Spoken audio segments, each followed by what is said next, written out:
नमस्कार, जय English English language learning च्यानलमा स्वागत छ।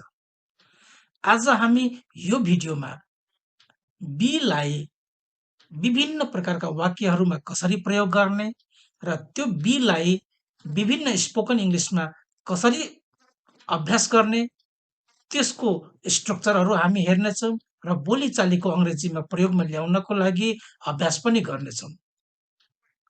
आउनुहोस् भिडियो सुरु गरौँ।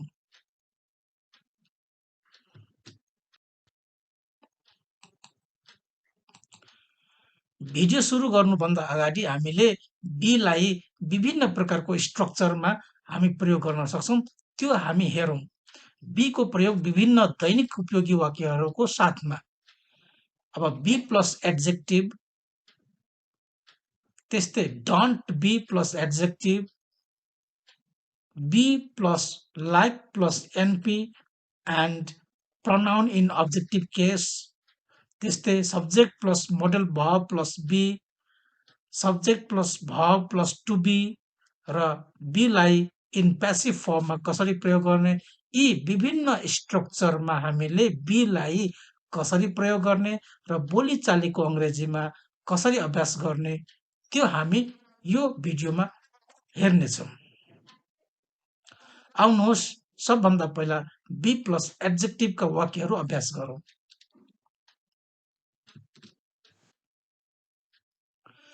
बी प्लस एड्जेक्टिभ र डोन्ट बी प्लस एड्जेक्टिभका वाक्यहरू हामी सुरुमा अभ्यास गर्छौँ।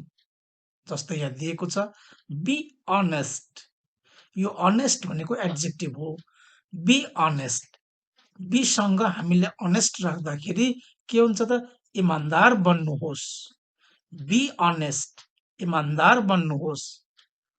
त्यस्तै अब डोन्ट थपेपछि के हुन्छ त्यसको अर्थ, डोन्ट बी डिसअनेस्ट, बेइमान नबन्नुहोस्। डोन्ट बी डिसअनेस्ट, बेइमान नबन्नुहोस्। अब अगाडि बढौँ। बी काइन्ड, दयालु बन्नुहोस्। बी काइन्ड, दयालु बन्नुहोस्। डोन्ट बी क्रुअल, निर्दय नबन्नुहोस्। डोन्ट बी क्रुअल, निर्दय नबन्नुहोस्। बी क्वाइट, शान्त हुनुहोस्। बी क्वाइट, शान्त हुनुहोस्। बी क्वाइट, शान्त हुनुहोस्। Be quiet for a moment, एकछिनको लागि शान्त हुनुहोस्। Be quiet for a moment, be quiet for a moment, एकछिनको लागि शान्त हुनुहोस्। बी डिसिप्लिन्ड, अनुशासित बन। बी डिसिप्लिन्ड, अनुशासित बन।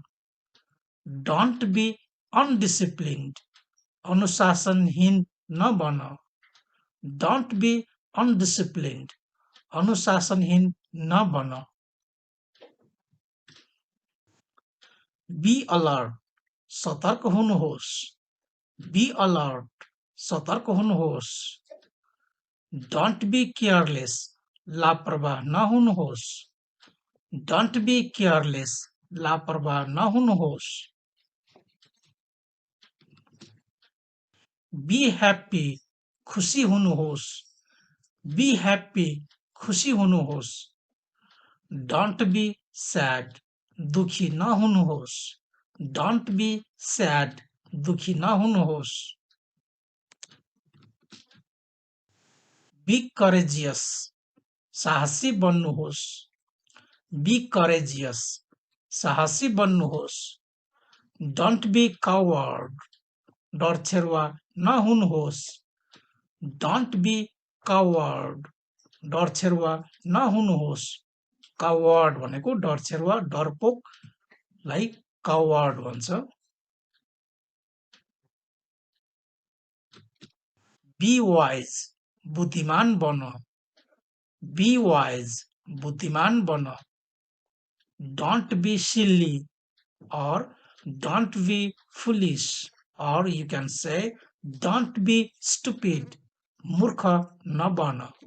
Don't be silly or foolish or stupid. मूर्ख नबन.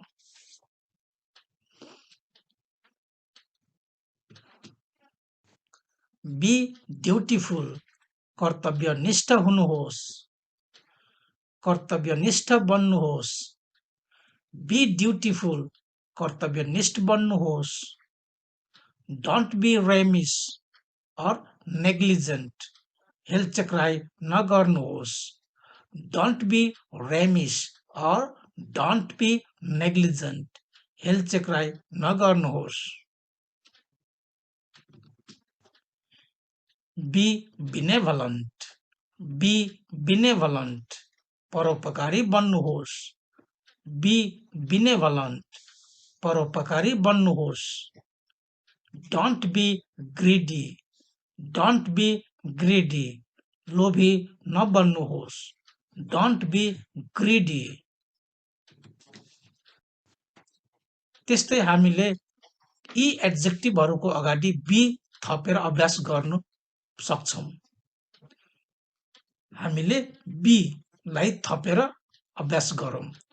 यहाँ सोसिएबल छ, मिलनसार, प्र्याक्टिकल, व्यवहारिक, जेन्टल, भद्र, नम्र वा भद्र, सिरियस, गम्भीर, स्मार्ट, फुर्तिलो, सिभिलाइज्ड, सभ्य, क्वालिफाइड, योग्य, फेथफुल, विश्वासिलो, इनर्जेटिक, ऊर्जावान, कॉशस, सावधान, ग्रेट, महान, लेजी, अल्छी. यी सबै के हुन् त एडजेक्टिभहरू हुन्. तपाईहरुले यो अभ्यास गर्नको लागि मैले यहाँ विभिन्न एडजेक्टिभहरू राखिदिएको छु जुन हाम्रो दैनिक जीवनमा दैनिक बोलीचालीमा प्रयोगमा आइरहन्छ. त्यसैले यसलाई हामी अझै अभ्यासको लागि यी एडजेक्टिभहरूसित बी थपेर अभ्यास गर्न सक्छौं. बी सोसिएबल. बी सोसिएबलको अगाडि बी थप्दाखेरि के हुन्छ त मिलनसार बन्नुहोस्. बी सोसिएबल. मिलनसार बन्नुहोस्. Be practical. व्यवहारिक बन्नुहोस्. Be gentle. भद्र वा नम्र बन्नुहोस्. Be serious. गम्भीर हुनुहोस्. Be smart. फुर्तिलो बन्नुहोस्. Be civilised. सभ्य हुनुहोस्. Be qualified. योग्य हुनुहोस्. Be faithful. विश्वासिलो बन्नुहोस्. Be energetic. ऊर्जावान बन्नुहोस्. Be cautious. सावधान हुनुहोस्. Be great. महान हुनुहोस्. यहाँ लेजी छ, यसलाई हामीले डोन्ट बी लेजी भन्न सक्छौं. अल्छी नबन्नुहोस्. अर्थात् अल्छी नबन. Don't be lazy. यसरी हामीले बी लाई एडजेक्टिभको अगाडिमा थपेर यस्तो हुनुहोस्, त्यस्तो हुनुहोस् भनेर हामीले प्रयोग गर्न सक्छौं. र यस्तो नहुनुहोस् भन्दाखेरि डोन्ट बी र एडजेक्टिभ थप्छौं. अब हामी अगाडि बढौं अन्य सेन्टेन्सहरू अभ्यास गर्नको लागि. अब हेर्नुस्, बी प्लस लाइक या नाउन फ्रेज हामी राख्न सक्छौं. अघि हामीले बी प्लस एडजेक्टिभ अभ्यास गर्यौं. अब be plus like plus noun phrase वा प्रनाउनहरू हामीले राखेर अभ्यास गरौं. Be like your teacher. यहाँ बी छ, लाइक छ, योर टिचर यो नाउन फ्रेज हो. यसरी हामीले नाउन फ्रेजहरू राखेर बनाउन सक्छौं. बी लाइक योर टिचर यसको नेपाली हुन्छ आफ्नो शिक्षक जस्तै बन. Be like your teacher. आफ्नो शिक्षक जस्तै बन. Be like your father. आफ्नो बुवा जस्तै बन. Be like your father. आफ्नो बुवा जस्तै बन. Be like your sister. आफ्नो दिदी जस्तै बन. Be like your sister. आफ्नो दिदी जस्तै बन. अब बी प्लस लाइक सँग हिम यो प्रनाउनको अब्जेक्टिभ केसमा छ. बी लाइक हिम उसको जस्तो बन. बी लाइक हिम उसको जस्तो बन. डोन्ट बी लाइक देम, उनीहरूको जस्तो नबन। डोन्ट बी लाइक देम, उनीहरूको जस्तो नबन। त्यस्तै अब हामीले अर्को प्रकारको सेन्टेन्समा हामीले बी को लागि सब्जेक्ट थप्छौँ, त्यसपछि मोडल भार्ब थप्छौँ अनि बी प्लस एड्जेक्टिभ र subject plus modal verb plus be plus before राखेर हामी विभिन्न प्रकारको सेन्टेन्सहरू अभ्यास गर्छौँ। जस्तै he must be tired, he must be tired, ऊ थाकेको हुनुपर्छ। ही मस्ट बी टायर्ड, ऊ थाकेको हुनुपर्छ। सी मस्ट बी सिक, उनी बिरामी भएको हुनुपर्छ। सी मस्ट बी सिक, उनी बिरामी भएको हुनुपर्छ। ही मस्ट बी एङ्ग्री, ऊ रिसाएको हुनुपर्छ। यसरी यहाँ सब्जेक्ट छ अनि त्यसपछि यो मोडल भार्ब हो र त्यसपछि बी थप्यौँ र त्यसपछि एड्जेक्टिभ थपेका छौँ।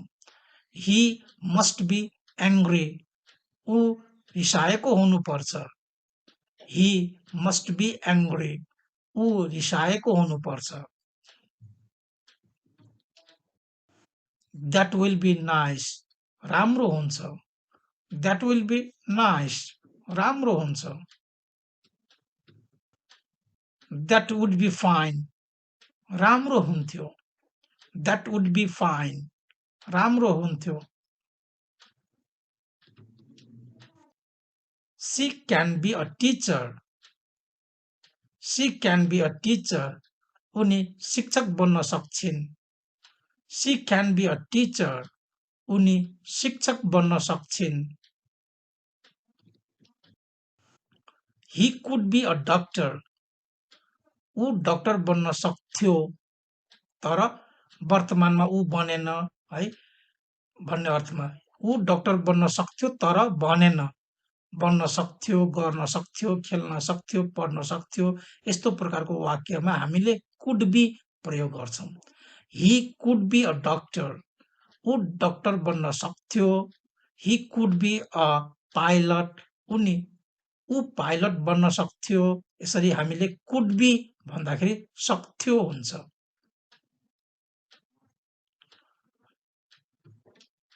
त्यस्तै ही विल बी हियर सुन, ऊ चाँडै यहाँ हुनेछ। ही विल बी हियर सुन, ऊ चाँडै यहाँ हुनेछ।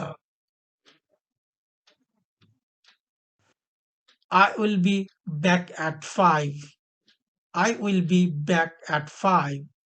I will be back at 5. म 5 बजे फर्कनेछु। I will be back at 5. म 5 बजे फर्कनेछु। You must be kidding. तपाईले ठट्टा गरिरहेको हुनुपर्छ। You must be kidding. तपाईले ठट्टा गरिरहेको हुनुपर्छ। She must be going now. उनी अहिले गइरहेको हुनुपर्छ। She must be going now. उनी अहिले गइरहेको हुनुपर्छ। They must be playing. उनीहरू खेलिरहेको हुनुपर्छ। अब हेर्नुहोस् यो वाक्यहरूमा सब्जेक्ट छ, त्यसपछि मस्ट छ, त्यसपछि बी छ र त्यसपछि बिफोर थपिएको छ। यसरी हामीले must be playing, must be eating, must be writing भनेर हामीले विभिन्न प्रकारका बिफोरहरू यहाँ राख्न सक्छौँ र अभ्यास गर्न सक्छौँ। दे मस्ट बी प्लेइङ, उनीहरू खेलिरहेको हुनुपर्छ।